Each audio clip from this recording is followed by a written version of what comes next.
நெய் சேர்த்துக்கலாம். நெய் சூடானதும் முந்திரி திராட்சையை வறுத்து எடுத்துக்கலாம். முந்திரி திராட்சை இந்த அளவுக்கு சிவந்ததை எடுத்துக்கலாங்க. இன்னும் ஒரு டீஸ்பூன் நெய் சேர்த்து கேரட்டை வதக்கலாங்க.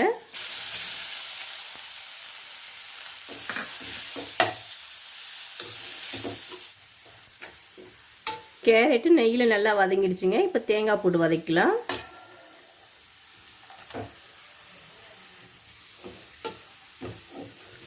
தேங்காயும் சேர்த்து நல்லா வதங்கணுங்க.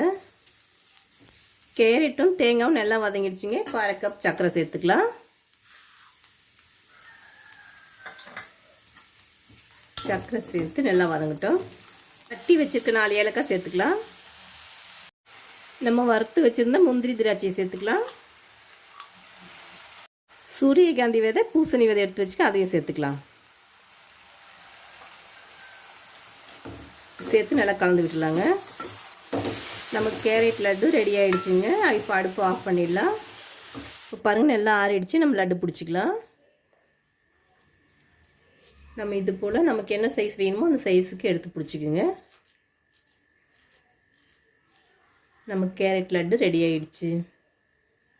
வீட்டு சமையலில் சுவையான கேரட் லட்டு ரெடி ஆகிடுச்சுங்க. இது போல் வீட்டில் செஞ்சு சாப்பிட்டு பாருங்கள். பிடிச்சிருந்தால் லைக் பண்ணுங்கள், ஷேர் பண்ணுங்கள், நம்ம சேனலை சப்ஸ்கிரைப் பண்ணுங்கள், கூடவே பெல் பட்டனையும் ஆன் பண்ணுங்கள்.